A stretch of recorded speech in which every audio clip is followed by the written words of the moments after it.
Welcome to the Unclehack Podcast, where dudes pretty much just talk dude shit.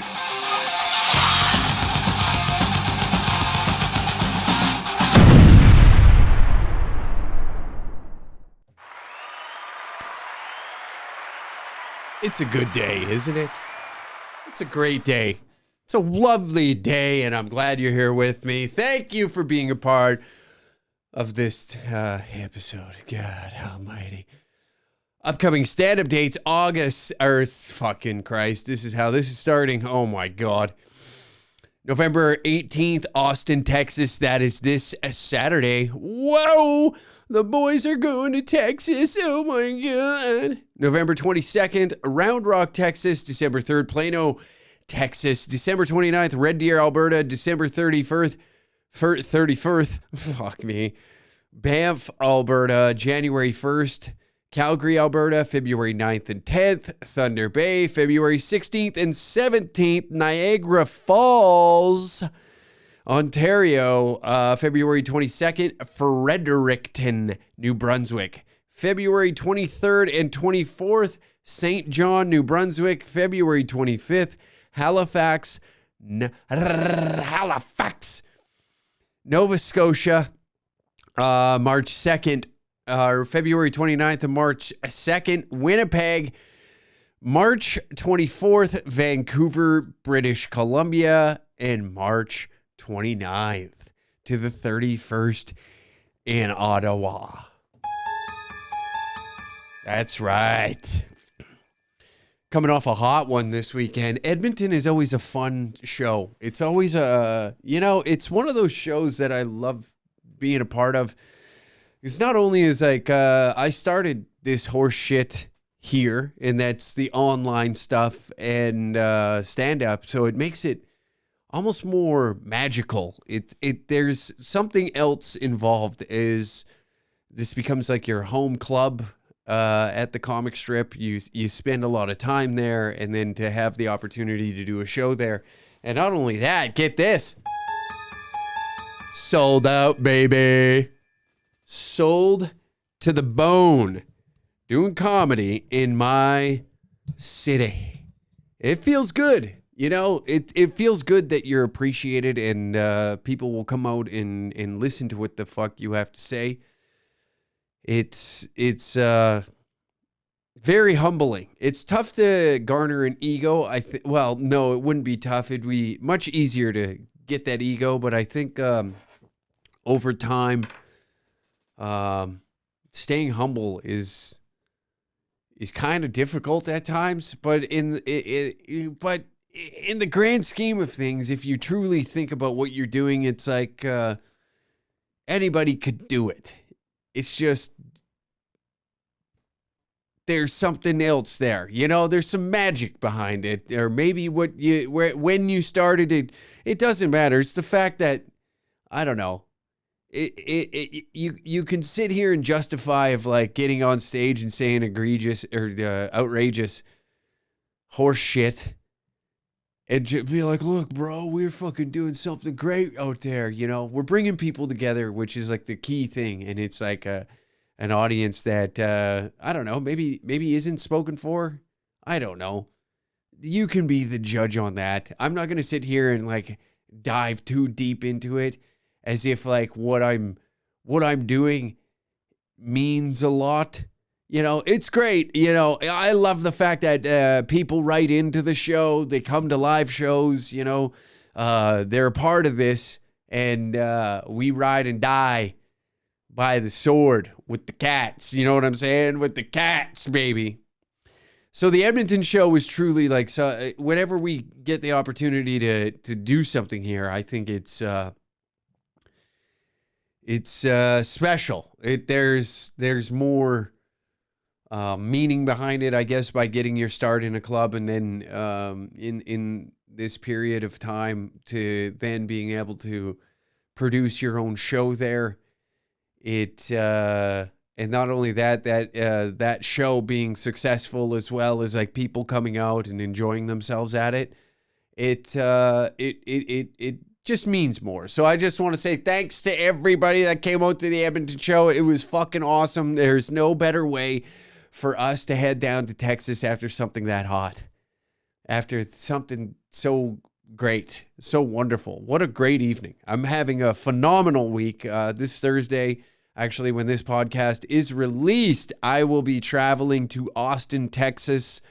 We'll be touching down. I'll be in the air while this is while you're watching this, you know. So, I broke kayfabe, as they say in the wrestling business. Oh, these aren't live? Oh, no. No, these are pre-recorded for those that haven't quite figured that out yet in the YouTube comment section. I do appreciate those that are commenting right now in the sidebar as if this is live. You are wonderful folks as well. You are truly beautiful souls. But Texas, I'm very excited. I get a lot. Are you gonna get on Kill Tony? Well, that's not up for me to decide. Will I put my name in the bucket? 100%. Fingers are crossed. I've been praying to the comedy gods, Allah, I think is his name, in hopes and dreams that my name does get pulled and I get my opportunity to try my horse shit on such a show with such magnitude and power behind it. Then we'll see what happens. Hoping, positive spirits going down there. The boys are firing on all cylinders. It feels good. We feel like a tightly knit hockey team right now. Early in the season, things are going our way. We're getting bounces, pucks are going in. We're getting her deep. We're fucking splitting the D. Fucking one T's are going top butter, Every guy is pulling his weight. We're looking like a Stanley Cup team, unlike my Oilers right now, which is a tough go. I know many of you may be like, oh, what the fuck? Talk about Trudeau. It is funny that that's the thing is that guy. I love shit talking that guy, and I become the shit talk Trudeau guy. And sometimes at a show, somebody will fucking talk about Trudeau, bro, and you get them going. You start talking jazz on the Prime Minister. It's good. Another thing I want to give one quick shout out, then we'll get into the show. We got lots to talk about today, lots of subjects. The weekend was great for that. Sorry, I had a little brain fart there. I'm daydreaming. That's my problem, is I'm daydreaming about this trip, and I catch myself just staring into nowhere. It's the shitty thing is, you get older, the excitement of activities doesn't really happen as much. Like we do a lot of minuscule things that we don't necessarily get overly excited for, as you once did when you were a kid. You used to get excited just to go see somebody. You remember that? You were so excited to go see somebody that you haven't seen in like fucking 18 minutes. Oh, we're going to see my cousin. We're going to see the cousins. You get fired up. You get jacked up, and I'm very excited about this. I don't know. There's just things that have been going my way since I've cleaned up my act and just put, finding something to focus my energy on apart from being a party donkey, for Christ's sakes. And do I miss those times? Yes, I will say it. I will admit. But it is there is something disgusting and grotesque about a 32-year-old that just can't put his 20-year-old ways away. Can't shelf that life and kind of, get with the times. I'm not saying change yourself totally, but it's like, if you're doing young man stuff, like there's getting drunk in a garage and hanging out and having some beers with one another. There's that. But then there's like the club, and we go over that over and over again. Going to the club and popping bottles like you're somebody, for fuck's sakes. And there's something off with that behavior. And now that I've got something to like really focus in on and trying to chase down, and it's never ending. Like it's great. Your work ethic starts to shine through, and I've found something that putting my time into, and it's like, oh, bro, how much money do you make? And like that doesn't really, if we really broke it down, I don't even want to know what I make in an hourly wage, because the hours that I put in and the hours that I work and the things that I do to like further this and the income that I also make off of it as well. I don't think it would be a number that everybody would be like, wow, I wish I want to go down that route. You know, I'm not saying that this is easy, and I'm not saying that it's hard. I'm just saying that it takes like persistence and time and energy, and the highs are highs and the lows are lows, brother. So, you know, life is such. But one thing that before we go off into another tangent of some horse shit, Chris Lysak. He is one of the Coots 4 that has been sitting in a remand center down in Lethbridge, Alberta. This guy has been in there for over 600 days and has yet to have a trial. A political prisoner, if you will. I believe that. Despite your politics, and you put that aside, I think it's very grotesque that this man has sat in that fucking jail for that long and not has been denied bail numerous times. From my understanding, this guy has been sitting there, sitting inside this jail cell with no trial whatsoever. Lawyers have ran off on him after he has sunk thousands of dollars into legal. He's been left high and dry numerous times, and something wonderful happened. And this is, I recorded last week's episode, and then this came out the following day, and they were fundraising, and he needed $150,000 for a lawyer to get this trial up and going and off the ground, and he needed it in a very short amount of time. And we're talking within days, not even a full week. Folks came together and put their money forth to help this man that has been sitting in there for that amount of time. And that is something, you know, it sucks because you know, what's happening right now is a part of that comes from these guys that did stick their neck out, and they became the targets of the feds, of the police, and they were painted in a way, and you know, their reputations have been ruined because of what the actions that they took to stand up against what they believed was right. And the government was overreaching. They locked us down for quite some time, and these men had no problem standing up. So, you know, people showing their gratitude towards this guy is truly remarkable. It makes you, you know, in times where you're questioning human morals, and you see something like this, it kind of reassures you that there are still some good people out there. And whether or not you agree with this politically, I'm saying that this man should be awarded at least a fair trial. At least a fair trial in front of a judge, and then they can make their decision there. But for spending 600 days in a remand center is fucking insane without getting in front of a judge. And again, put your politics aside and take whatever little parade's taking place downtown, and those people get thrown into a prison cell, and they are sat there for 600 fucking days plus without seeing a judge. I think we can all agree that this is wrong. And I'm glad that we as Canucks and those all around the globe that contributed to this man getting a fair trial, or at least legal counsel, can take place. You know, it's kind of sad. The things that this guy's missed in the, I can't even imagine the things that he's lost.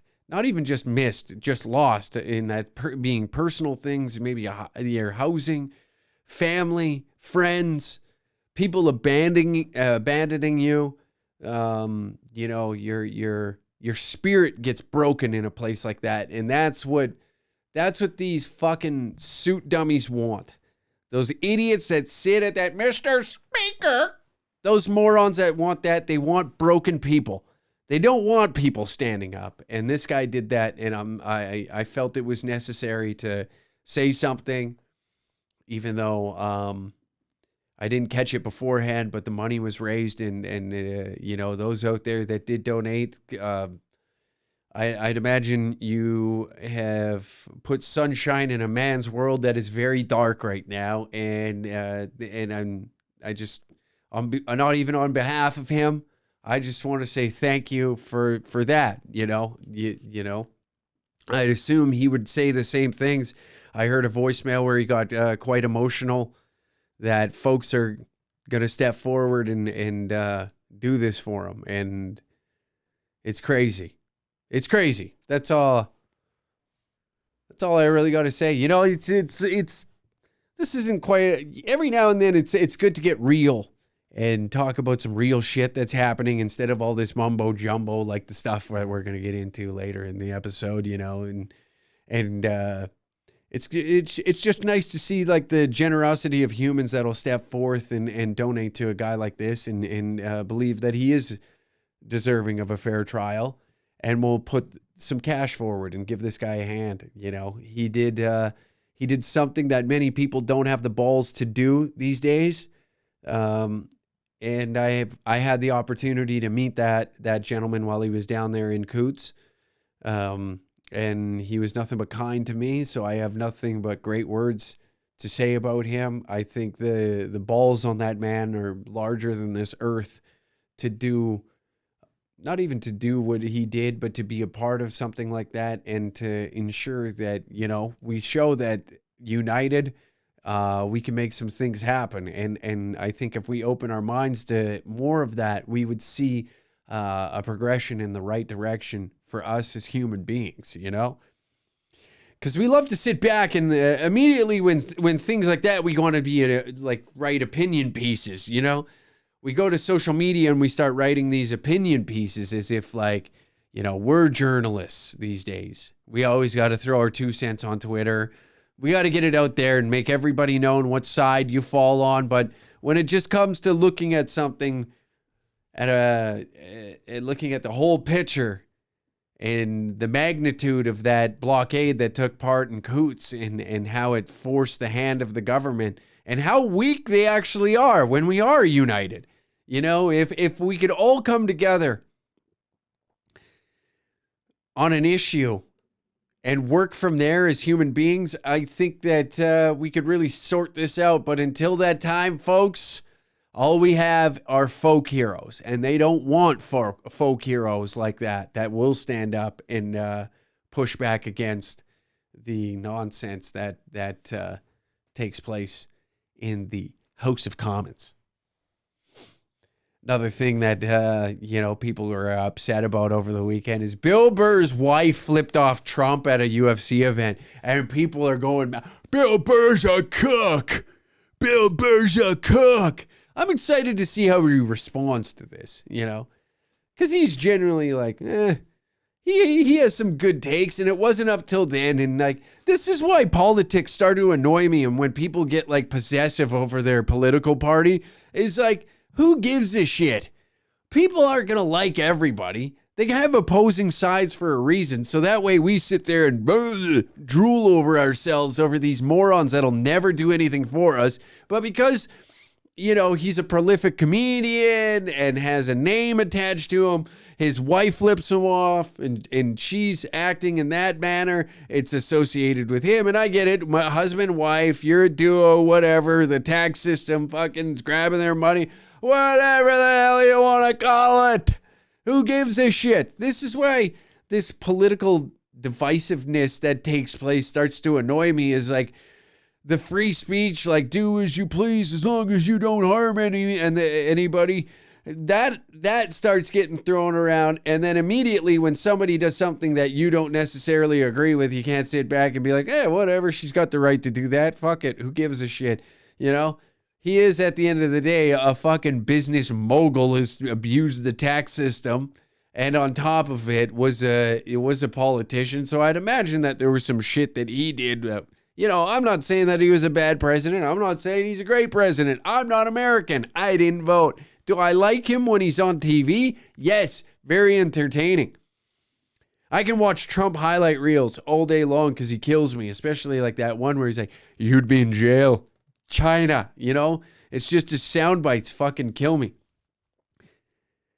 But we get upset, you know. It's same up here. Once you start looking at politicians as the same shit stain on your underwear, like, then it starts to make sense, you know?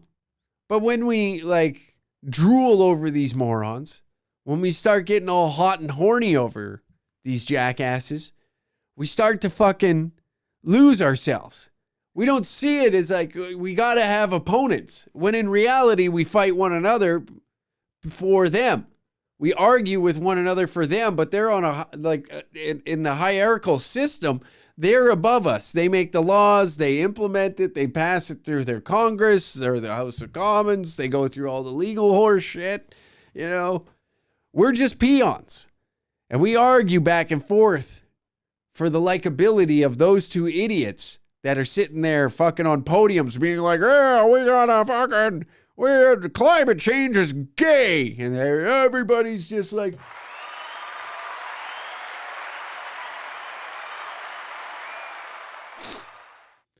you get all fucking, hey, climate change isn't gay, you're gay. And this one, like, fuck, it's exhausting. But I'm excited to see what he has to say. I imagine he'll be talking about it on his podcast, and I can't wait for the response, because once it cools off a little bit, maybe he leaves it alone. Maybe he doesn't care. At the end of it, he's made his money. I'd imagine that he still has a core fan base that's going to show up, whether, you know, because like the Twitter mob went at him. And quite honestly, it's probably helping him. Oh, yeah, Bill Burr, I should go back and we'll rewatch his special. So he's probably fucking making more money. The thing that we don't understand is, like, it doesn't matter what side of the spectrum you sit on. As soon as you put controversy on the heels of somebody, they become popular again. And then everybody goes back and rewatches their stuff, maybe buys an album, buys tickets to their show. All this shit starts to happen in their favor. And I can tell you that from experience, because the moment that everybody took to the internet trying to get rid of the fucking shows that we had booked in that time frame when I was going through that horse shit, and that wasn't even a large scale. That was just idiots with TikTok accounts, and then some pussy booker up in fucking Prince George that couldn't handle a little heat, you know? And it escalated us. We got 2 shows canceled. We talked about it. We put it out there. And it helped us. It didn't hurt us. It helped us. These people thought that we were fucking done forever. Now look it. We're coming off of, like, sold out shows on the weekends. People coming out, having a good time. It never does what you think it's going to do, especially in entertainment. That old saying, any press is good press, and it's true. It's not even press anymore. It's just how many people can you outrage to talk about you? And it's the only way people will talk about you if they fucking hate you. You know? You don't go online and be like, oh, I really love this guy. Fucking, he's my favorite comic. No, the moment that somebody does something that you disagree with, then you run and grab your pitchfork and fucking light your tiki torch and get out in the street. This fucking guy. He needs to be on the town square getting rock stone out. We need to stone him to death because his fucking wife. You know? He's loving this right now. In fact, he's probably got his feet up in this $1 million home out in Los Angeles, or I should say Calabasas, enjoying his time. Went and watched a UFC fight at Madison Square Garden. Life was good. His wife flips off the fucking Prez Faux 5. And now he's back in the media. Now he's trending on Twitter for fucking 3 days. Good for him. See, most people jump on that and they got to make an opinion on that. Where I look at that and I go, I'm jealous. You know, I need my fucking lady to go and who does she got to flip off so everybody's pissed off at me? We got to go down there and get her to fucking, who's a beloved Canadian that would be like controversial to flip off? And I can't say Trudeau because then I would be loved. You know, that would be a good one though, because that one's like, if your old lady's like on camera flipping off Trudeau and they're like, that's fucking, yeah. That's Bruce's old lady. What a beauty. She's awesome. It is funny. It's kind of the opposite. America is like such a very peculiar place. It's complex, but also easy to understand at the same time. It's very weird, you know? That's why I'm excited to go down there and be a part of the American infrastructure and take full advantage of those lovely little rights that you have down there, even as a Canadian. Come down there and abuse them to my full advantage. Enjoy my time in the Lone Star State. You know, everybody's gonna be fucking. Show business is also a very weird thing. There's so many aspects to it, and it's just like, you know, you as I don't want to say artist because that sounds like pretentious, because it's like, I wrote a joke about fucking cum being in my mustache. You know, it's art. It's art.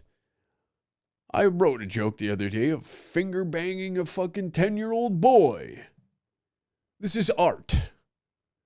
If you don't understand what art is, please excuse yourself from the conversation. This is a tad ridiculous, I might say. But it is like you become good at something, and then there's all these fucking hyenas just around, you know, around the carcass that they're trying to strip clean. Well, I can do this for you. I can do this. And there's, you know, to a degree, there is some need for it, but at the same time, it's just rather annoying, you know? It's just annoying. I don't like fucking suit culture. I don't like fucking offices. I don't like any of that. And, like, the things surrounding it annoy me. How they talk to one another. What they perceive as, like, I guess, success at the end of the day. You know? There's just something that fucking annoys me. How they, did I say how they talk to one another? Yes. Like, well, we'll circle back. Yeah. We'll circle back. It's like it's like HR departments out on a job site, or a safety guy, you know? Once the safety guy's around, it's just like, ugh. You know, you get around you probably everybody in their family has somebody that does something white collar, you know, and it's not like you don't respect them. You just find them overly annoying. And they come in the room and they're like, yeah, you know, it was good. We were down in Atlanta for this insurance convention. It was quite nice. Yeah, it was nice. The weather was good. It's like, did you go to a Falcons game? They're like, oh, no, not really particularly a fan of football, but we did go to an art museum. Ugh. Imagine that. Imagine a grown man looking at you and be like, oh, have you been to the art museum in Atlanta? You'd want to hit that guy with a chair like you were fucking Mick Foley in 1998. You'd want to bust that guy wide open. Like me, you, hardcore match, garage, let's go. I'm going to put a fucking 9-iron to your skull until you start talking correctly. You know, I get it. Everybody's got their own thing, but it's like, come on, man. Is there anything dude related that we can discuss?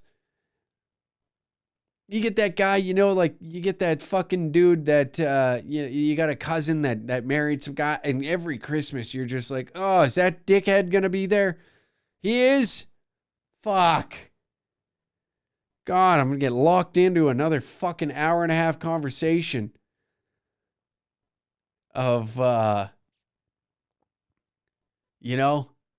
Picasso's paintings that he went and visited. Yeah, you know, the weather in Rome at this time is quite pleasurable. That's great. You want to know what? That's great. You know, I wish I was hammered. I wish I was hammered enough that I could ruin the family event and I'd never have to speak to you again. You know, that, or I'm exiled from the family. And I don't have to come here and listen to your fucking dumbass stories about art museums and how you got fingered in a washroom. You know? Well, actually, the rectum is a pleasure center if you really think about it. I know a lot of people think of it as an exit only, but one, maybe two fingers. I mean, the prostate is located in there, and I tell you, your cousin has very delicate fingers, and you can find my G-spot, and I come like a fucking billy goat when I release what I would consider a small gallon, a half-used gallon of paint. And I've coated myself even one time, and I thought to myself, is this what the ancient Greeks would feel like back in the day? Is this what they were up to? Were they fingering their asses? We shall find out next year at Christmas. I'll do a little research. I don't have time for it right now as I'm enjoying this Merlot.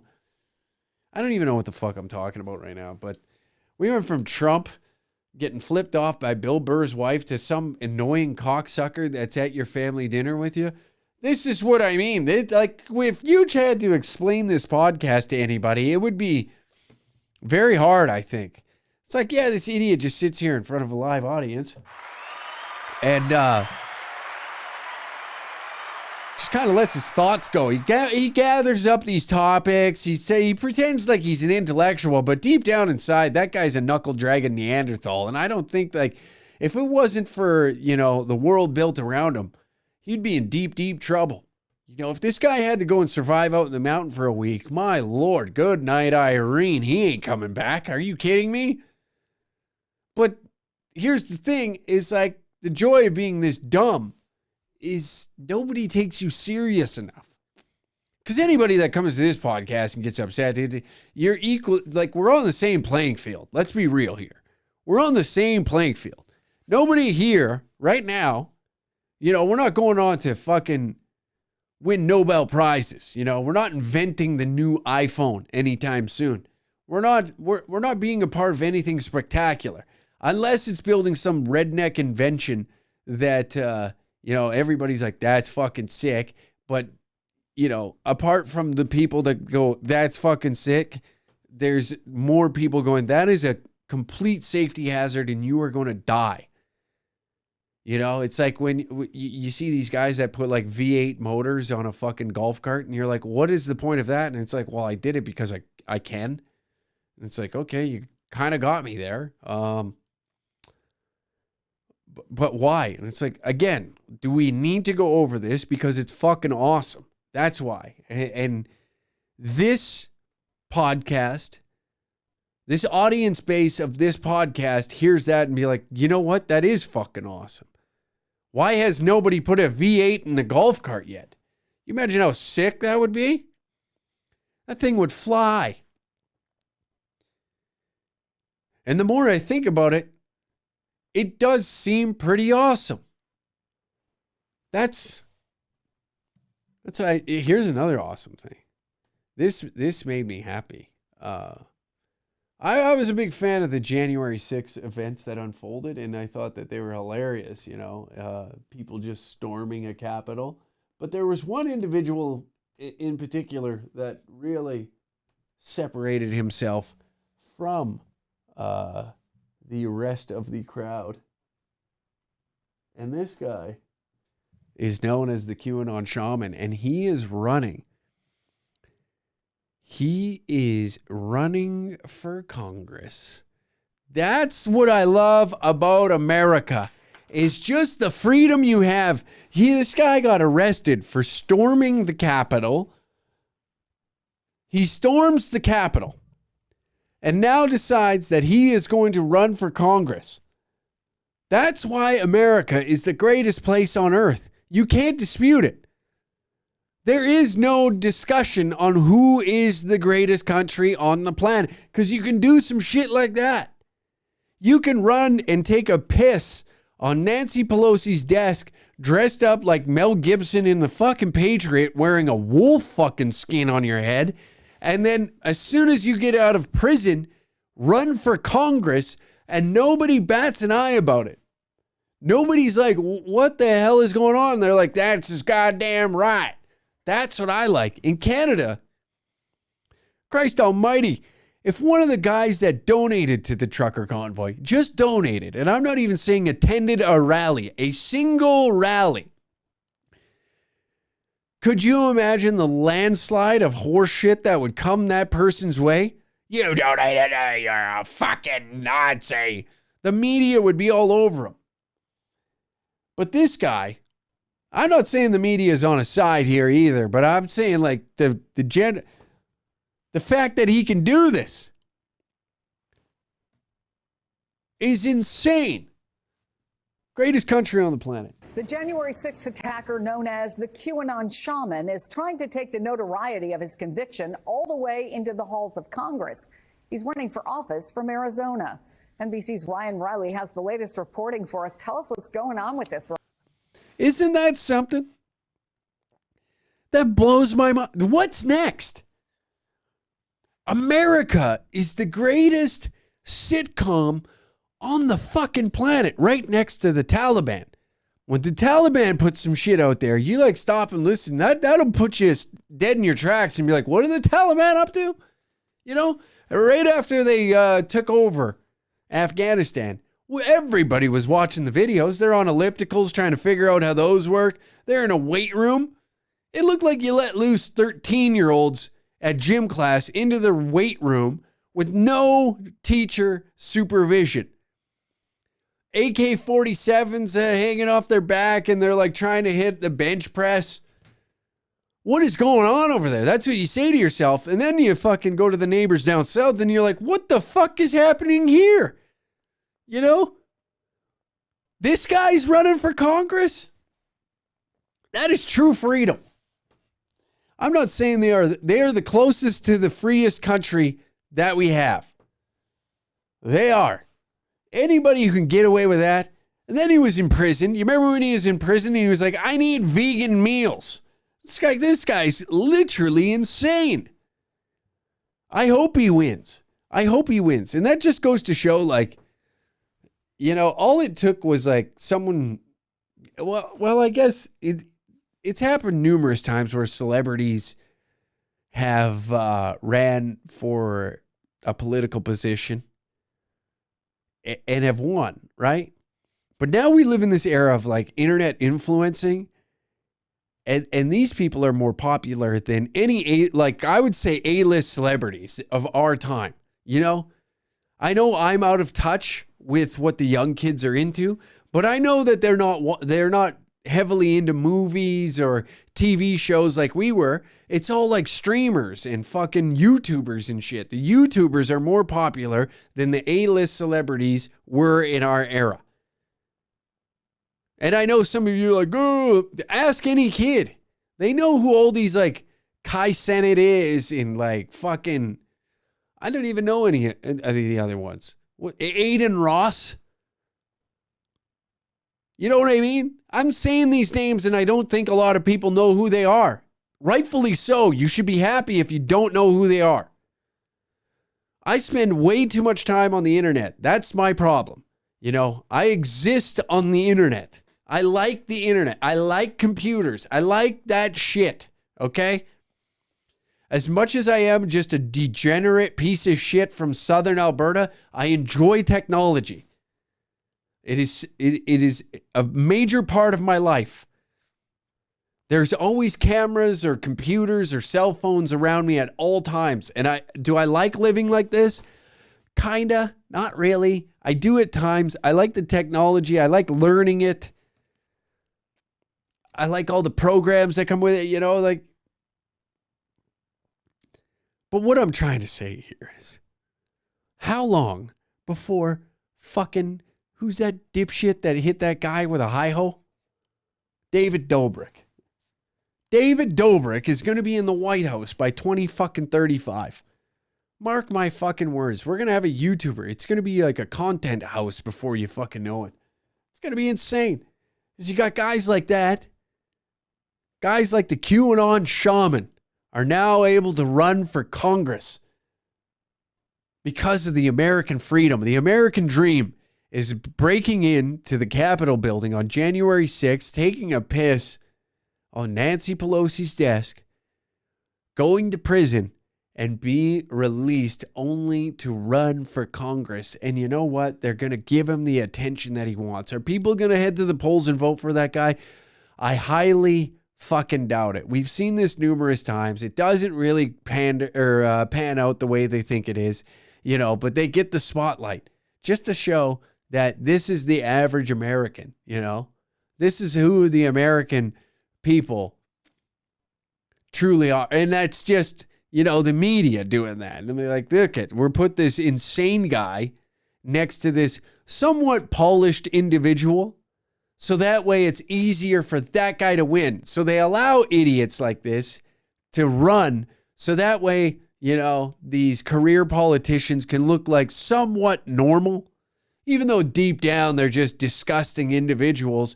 But next to that, it's easy to look at both of them. And this guy's fucking, hey, aren't you the guy that stormed the Capitol? You imagine he shows up like in game day face paint to debate? You know what I mean? He shows up in the Capitol 6 gear or January 6 gear that he was in. You'd think to yourself, what the fuck game show am I watching? Is it theme night at the Wheel of Fortune? When the fuck is that? Who's that Good Morning host that did Who Wants to Be a Millionaire? Regis Philbin. Regis is over here playing Who Wants to Be a Millionaire with Ron DeSantis. I don't even know. Fucking, that's Florida. I know. Who's the fucking guy in Arizona? Who cares? I can't vote. But I want to see this guy debate. That's going to be fun for the whole family. What else do they have to say? Brian? Yeah, so QAnon Shaman is sort of this failed actor who's very big on media attention. And so Jacob Chansley is now... What gave it away? What gave it away, Ryan Riley? He's a justice reporter. He's a failed actor. What gave that away? The fact that he showed up in his favorite attire? He just left an audition. Before he went to the Capitol, he was auditioning that day for a Geico commercial. And decided to go down there and make a mark. Oh, there's lots of cameras down there. Maybe get some eyeballs on me for my fucking highlight reel to send to Hollywood. Sort of trying to pivot that into becoming running for Congress and, of course, returning to the place where he committed his crime on January 6th that he was sentenced for. He ultimately was in the Senate chamber, but now, you know, he's looking to go to the House, apparently. So, you know, it's remarkable to look at these videos of what happened on January 6th. And, of course, you saw some of this afterwards get sucked into a conspiracy theory about what QAnon Shaman actually did and what Jacob Chansley actually did. But from the very beginning, you can see on those videos him entering the building right behind this initial breach of the mob and then taking the dais that belonged to former Vice President Pence and leaving a threatening note for him. So he was one of the first people to go to trial, or rather to take a plea deal and be sent. You know, when you look in a guy's eyes like this, you think to yourself, that's a sane guy. You know, when you look into the eyes of a man like this, it should tell you right away that there's a couple screws missing in this IKEA set. And I'm a little pissed because I got to get this desk together because the wife needs something to do crafts on, you know? And you got to improvise. And then that's what happens.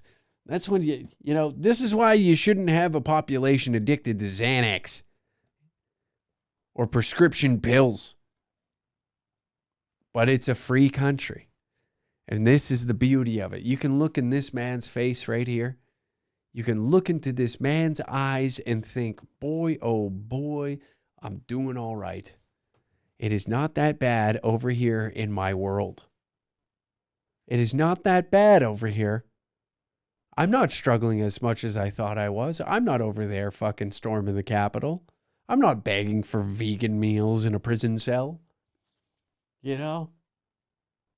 And then only to get out and have the grand idea to run for Congress, which I think is brilliant. I think we need more people like this. We got to let the insane... I mean, that's the joy, again, like we talked about, I believe, on the last episode, of letting insane people have cell phones. You know, TikTok Live is just a plethora of beautiful souls that just let you dive into their lives. It is a wonderful space to go and take part of.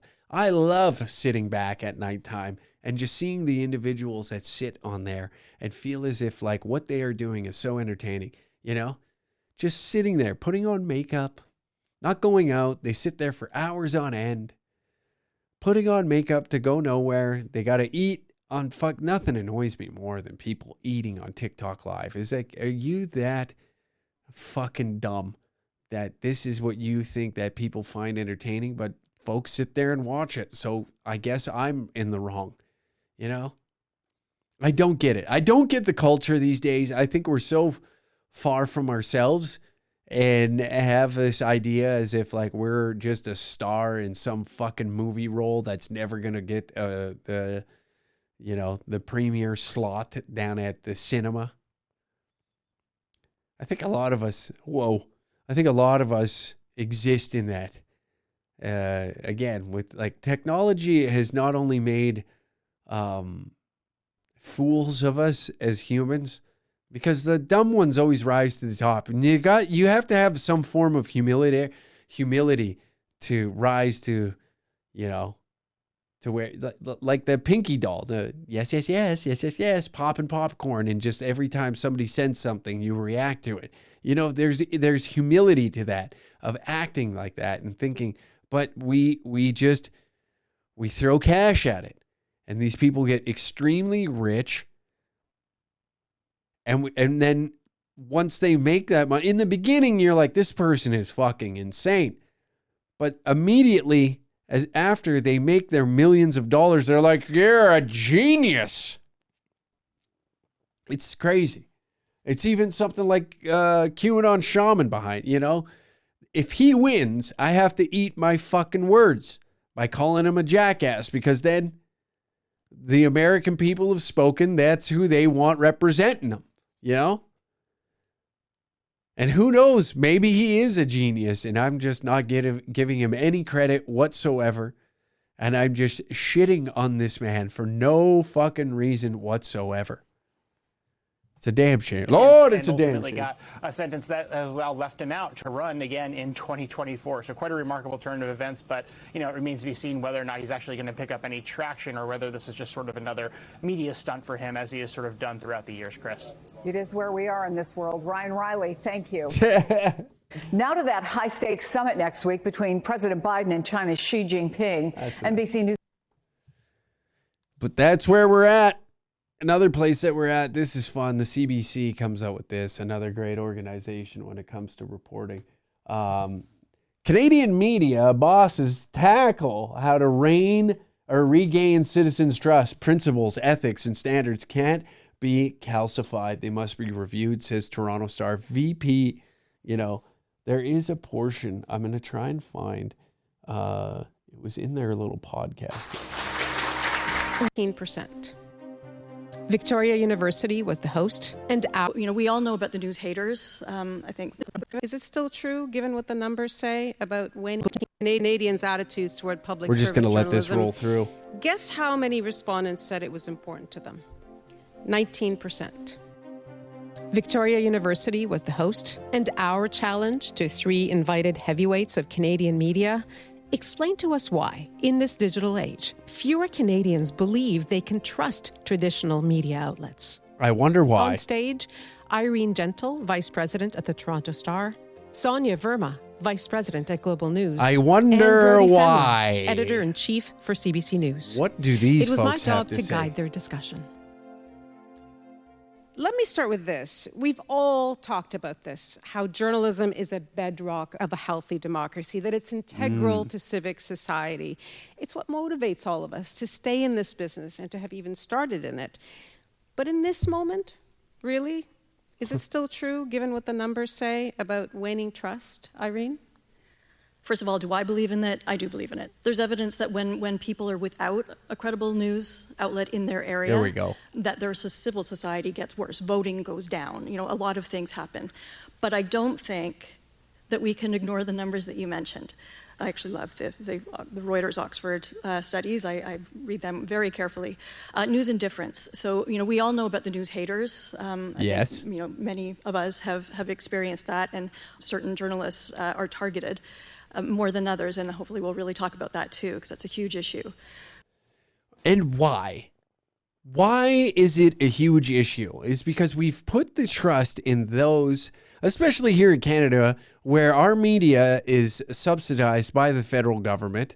Many of them go through the same ringer in these universities of these courses, and then when alternate media pops up, and because they don't have a degree at a certain university, they're supposed to be discredited because they're not true journalists, right? Because that piece of paper hanging on their wall. And a lot of people are turning to alternate media sources because those people are the ones that are on the fucking ground.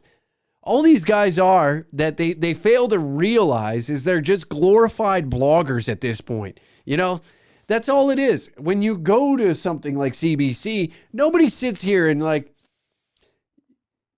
nobody, I shouldn't say nobody. Many of us sit here and we scrutinize the media these days because they're subsidized by the federal government. So there is like, you know, a feeling in the air of like they shouldn't be biting the hand that feeds them. And then when you see like the trending stories, and sure, they report on some of the stuff that could be, you know, very important to Canadians, very important.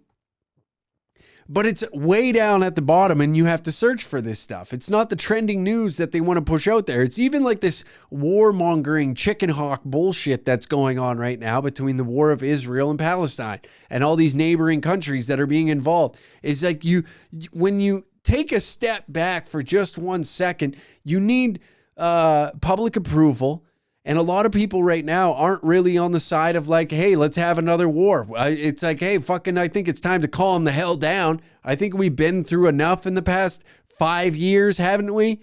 5 years. People are fucking struggling financially. And now what do you want more? Sorry, let me fucking rephrase that. I think people right now aren't really interested in this war because they got their own problems going on. Where if you had a thriving society, we probably would put more into it. You know, we are seeing people out in the streets protesting it, and whether you're pro-Palestine or fucking pro-Israel, whatever, you're out in the streets because it's the last form of entertainment that this country has, is putting a fucking sign up over your head that you spent fucking, 45 minutes coloring. You did arts and crafts to go and fucking show your sign outside of whatever government building.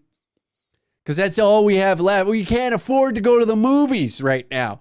And what these media organizations are clearly trying to do is garner support on, military action. And many of us aren't really for that right now. And it doesn't even, you've seen it with the war in Ukraine. Nobody gives a shit about the war. That's still happening. Nobody cares. Nobody's saying jack shit about it anymore. The president of Ukraine, Zelensky, is coming out and be like, we shouldn't let this one, fucking take away from over here. We still need some money. It's like, oh, that horse shit is, taking care of itself. I think that, clearly, like, here's what I think, and it's not proven or true, but I think that that's a proxy war to keep the Russians invested in something and to deplete them of resources and, take down a little bit of their military and just to see. It was a test, like, can the Russians fight still? And now we're gearing up for this, and we're seeing these wars pop up everywhere, and nobody wants to grab a gun and go fight. Nobody wants to die for Israel. Nobody wants to do that, Nobody in the West anyways. Because it feels like you're not. Well, if you could get like nationalism behind it, it's almost like 9/11. Like it made it easy. If you look at 9/11, that garnered support so quickly. It's because it was an attack on American soil, and it just put patriotism at the front. And people were willing to pick up arms and go over there and fight against terrorism. And only for years to come by, and and a lot of this information is public now, that it was all horseshit. None of it was true. You were lied to for political interest, for natural resources, money, whatever. And it's fucked with people. You got angry veterans. They're out there fucking talking the truth of like what really went down. But we don't listen to them. They're just idiots. So when it comes to the media and what they report, I think a lot of people have lost trust over the past couple of years because they had to go to independent news sources to get information that makes more sense. You know? It makes more sense. And plus, these independent journalists, you know, they're not, they have their biased opinion. You can see it. It's in the writing, but they fucking lay it out for you. They give you what you perceive as the truth, or at least as close to what you believe that is. Where these assholes just sit here, they collect a check, and at the end of the day, they don't give a shit. Do you think the VP of the Toronto Star gives a flying fuck? Do you think that they care about how you're feeling? No. They just want to combat disinformation. I don't know. It's annoying because it seems like such a pretentious perspective on their behalf to sit there and just be like, this is the news haters. Well, yeah, you've demonized half the country when it came to the trucker protest. You went with the bullshit. You reported bullshit on numerous occasions, and you've lost the trust of the public because you've exposed yourselves as the frauds that you actually are. And then you have the audacity to sit inside a fucking university and sit there and be like, well, we need to get to the bottom of this. And it's like, yeah, you've been sitting in your apartment blogging while there's people out there recording shit on the streets with their cameras and uploading it to their websites. And you have to go to them to make a fucking opinion piece about the story that they did. You're not even out there. And when you do go out there, people hate you so much, you feel unsafe. So why would you go out there? So I guess I'm contradicting myself right now. So I'm kind of answering my own question why they don't go out in public, because they are harassed. But rightfully so, I think, is like, just tell the truth. Report it. People are out here, they're going crazy. Meanwhile, behind, and we've seen it with CNN. It's like it's a mostly peaceful protest as somebody standing in front of a building burning down. And you're like, these people just can't help but lie. You know? So it's funny that they all gather inside this little fucking venue. And, well, we'll all get together here and have a little conversation why the public is wrong and we're right. It's fucking drives me mental. Anyways, guess what? It is time for hate mail. We love the hate mail around here. We love it when you mail in the hate mail. You can make a voice recording.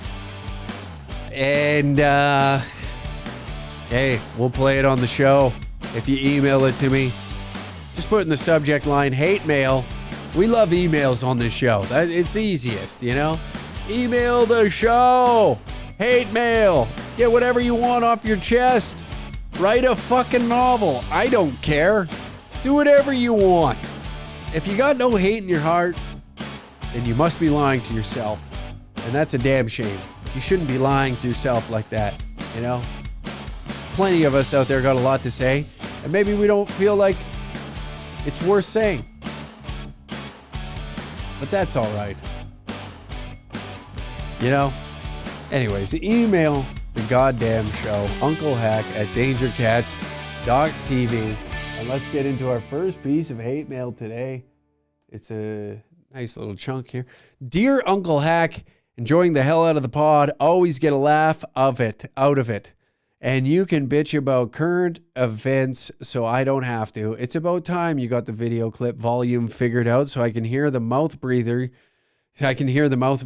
without getting ear raped by your snorts afterwards. Keep it up.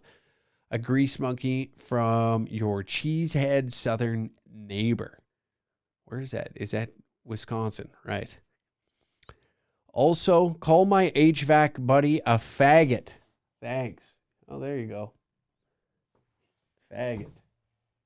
First faggot of the show. Holy shit. That's got to be a record at the end of the show. We're saying, faggot, will you get the hell out of here? That's a record. 59 minutes into the episode. And we're saying the first faggot. Oh boy, we're going downhill. All right. Next piece of hate mail coming right up. Served hot and fresh for you on this show. Just how you like it. Dear Uncle Hack, I am writing in this time to reply to the hate mail on my hate mail. To the fucking Momo who sent in last week's hate mail talking about methed out cock fiends and tight pant Ontarians. I'm from BC with big boy pants. You probably still shit in yours. All of those tight pant Ontarians are just Gen Z faggots who think they've been the first to figure out something out or to have thought it out. Kind of like you did when you said, I stole your material. Maybe you mentioned it earlier last summer. I never heard it. The way you write hate mail, I probably just figured you were having a stroke, like you invented the term dick broom or something. Maybe instead of being hooked on the paint thinner, you should get hooked on phonics, you fucking hair lip. This is hate mail time, not caveman scripture time. Learn how to read and write, then you might be taken seriously. Let's focus on getting out the Surrey pole starts, mad muggin' Mexicans, and cheap ching chong Chinamen first. What has my life come to? Jesus Christ, I've graduated from Facebook arguing with morons to arguing with mongoloids on a podcast hate mail. Oh well, it's cheap entertainment and it's all good fun. Over and out. That's what I'm talking about. Now we got people arguing in the hate mail. Oh my Lord, this show has really grabbed a gear. Tabor's #1 podcast, ladies and gentlemen, and this is what it's all about. All right, we got a massive one to end the show, so buckle up. This is going to be fucking story time central. I can't even use my computer screen. It's too small. Hello there, Uncle Hack. I'm at a breaking point. I made this stupid decision almost a year ago to move to the big city on my own, and I thought I'd be able to curve myself a life here. I am dying. I am from a dying small town originally, and there was no good paying jobs at all in this town. It's quite far from anywhere else, but it's close to Ottawa. I decided to rent a 1-bedroom apartment for $1,400 a month. I had 1 month until the apartment was mine, and then I thought I'd be able to find myself a decent paying job here in Ottawa. I wasn't able to find a job until December of this year, so for my first month living alone, I had no income coming in. Then I got at a grocery store doing the night shift, being paid minimum wage because it was the only job I could find here in Ottawa.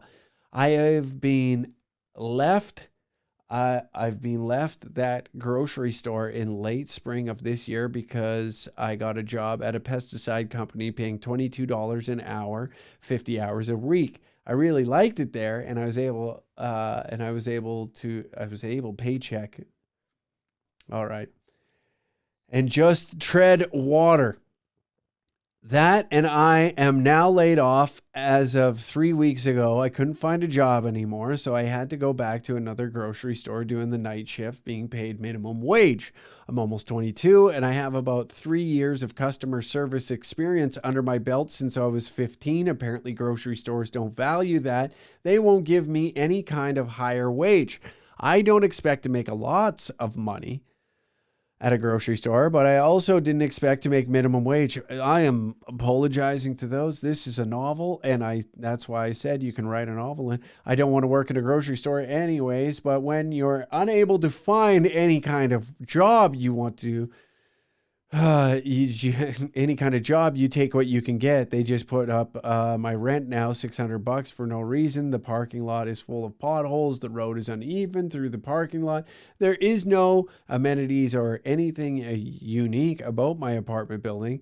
All it is a parking lot that I have to pay $200 a month for my parking spot and my 1-bedroom 1-bathroom apartment. I don't know what to do. I have a 2021 car that I financed for 7 years before I moved out. I recently got into an accident because some packy ran into the front of my car because he ran a red. put my premium up too because of a speeding ticket I got a year ago, and they're not really helping me with my accident. They're playing he said, she said kind of games. I'm afraid to tell my parents or ask them for help. I left on good terms, but it was my idea to move here, and it's my responsibility. I know they would help me if I asked, but I don't know if my ego is in the way or if I just feel selfish about asking. I'm trying to find a second job, or I'm also trying to find a better job while I'm still at the grocery store. All I want is a job that pays $20 an hour minimum full time. I've applied to labor jobs. I've applied to hydro truck jobs. I've applied to anything under the sun. I've been on Indeed, ZipRecruiter, Canadian Job, Bank, website, and I'm in financial turmoil. For those listening right now, you're probably feeling quite good about yourself.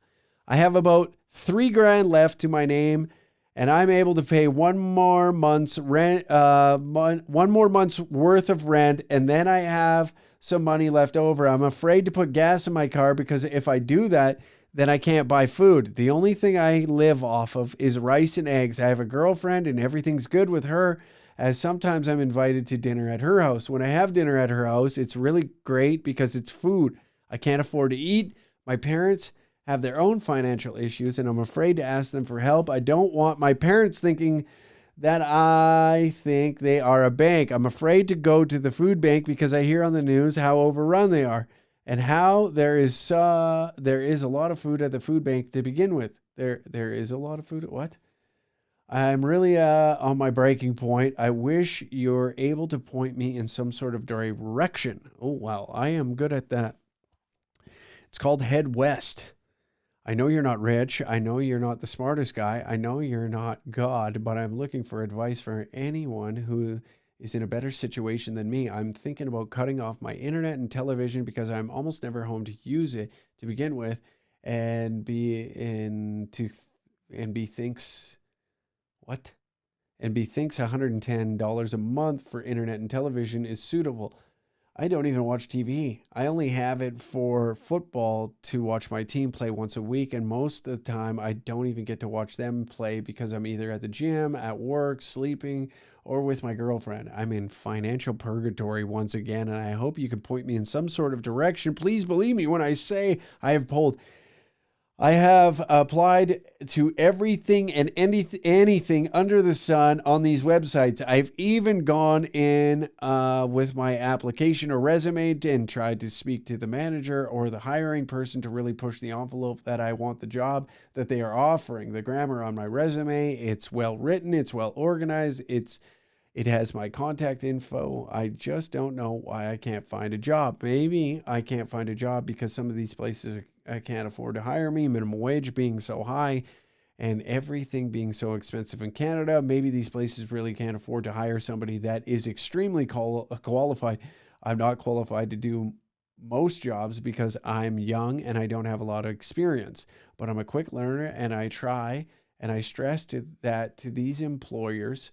Once again, I don't know if this is going to make it on your next live stream. I fooled you. Of the Uncle Hack podcast, and it probably shouldn't because I'm just some guy whining to you. I'm not looking for charity. I'm not looking for sympathy. I'm just looking for some advice. Thanks for your time. It means a lot. Let's start where you're at. Ottawa. The kingdom of cucks out there, as I call it. A shit show of a city, and you're realizing that now in real time how much Ontario sucks. Okay, you're fucking bent over. Make an exodus out west. There's lots of jobs. I can tell you right now, there's places all over Saskatchewan. If you can live in a small town in Saskatchewan, they are begging for guys to come out there and work in the oil patch. You will be making twice the amount that you would be taking home, probably twice the amount due to rent being low, your wage being extremely high, and they are fucking begging for workers in places like, I believe it's in Estevan, Kindersley is another place. A lot of these places are looking for people that will move out that way. As long as you're comfortable enough, up and leaving where you're at, I'm telling you right now, Ontario is a hellhole. I don't know why anybody wants to live there. You get bent over with PTSD, GTSD. The rent is skyrocketed, where if you move to like a remote area, and it doesn't even need to be a remote area. It's just somewhere where you probably wouldn't really want to be. But guess what? You can live a decent life. Everybody wants the glitz and the glam. They want the city. I want to be a part of the fucking big show. Right? You want to be a part of it all. You know, New York, New York. My advice to you, young man, is go and experience a bit more of the country, and don't let something like the location where you're at. And I know it's difficult to up and leave, and trust me, I've done it. It's rewarding. You might find something better. You can, and you seem like a guy that is trying, and I'm not going to sit here and dog somebody that's really going out there. You've really laid it out here in this short story that you have here. You know what? I applaud you for not trying to be a financial strain on your parents, and you made a decision and you're trying to figure it out yourself. And you wrote into probably the best podcast that will take something like this serious. So what I'm telling you is leave Ontario. The east coast of Canada is crippling and crumbling underneath you as you're feeling right now. You can't afford to live in a 1-bedroom, 1-bathroom fucking apartment because it's a shithole. Because the prices have gotten so insane out there. And I'm telling you, you'd be able to find something nice. You know, small town Canada is great. You'll meet some of the best guys, some good friends. It's nice. You get to hang out with people. You're a 5-minute drive from everything that you need. You know, you can you'll work a decent enough job where you don't have to go and stock a grocery shelf in fucking Ottawa. Blech. I can't wait to go there and just shit on that fucking dog shit city. I can't. I cannot wait. Oh, it's going to be, but look out west, specifically Saskatchewan. There are jobs out there. They are begging for guys. And like I said, these small towns that are oil industry driven are looking for young workers right now to come out this way. And I'll tell you what, you're able to rent a fucking house. You can rent a house for what you're paying probably in Ottawa for a 1-bedroom, 1-bath. You know, you'll be able to get ahead out there and save some money. You'll be able to, you know, in your living situation might be slightly different. You might not be able to go, and it sounds like you lived in a remote area once before where you can do that out here and make a decent enough wage and enjoy your life a little bit and not stress so fucking hard. You know, you young guys got it pretty fucking rough, and it's no thanks to those in power. It's no thanks to those that were carving the path out before you. But sometimes a little relocation is the destination. I don't know, but that's what look out west. Out west. Alberta, baby. Fucking Saskatchewan. Anyways, thank you for writing into the show. We'll see you next week. Next week's episode, we will be in Texas. A little special treat. One of my favorite comics. We'll be sitting down with him. I've had the pleasure of working with him numerous times, and it's a little special treat for once we touch down in Austin, Texas. If you know anybody out that way, tell them to come check out the show. November 18th, Austin, Texas, the Sunset Strip. November 22nd, Round Rock, Texas, at Rocky's Bar or Rocky's fucking comedy club, I think. I can't remember the exact name of the location. And then December 3rd in Plano, Texas at the House of Comedy. We thank you very much for tuning in, and head on over to the Patreon, patreon.com/DangerCat69. Link is down in the description down below, and you can become a Danger Dong Patreon producer and have your name in the credits of this show. Isn't that nice? Isn't that? Oh, I'm such a great guy for doing such a thing. Oh, God, look at me. I'm the best, aren't I?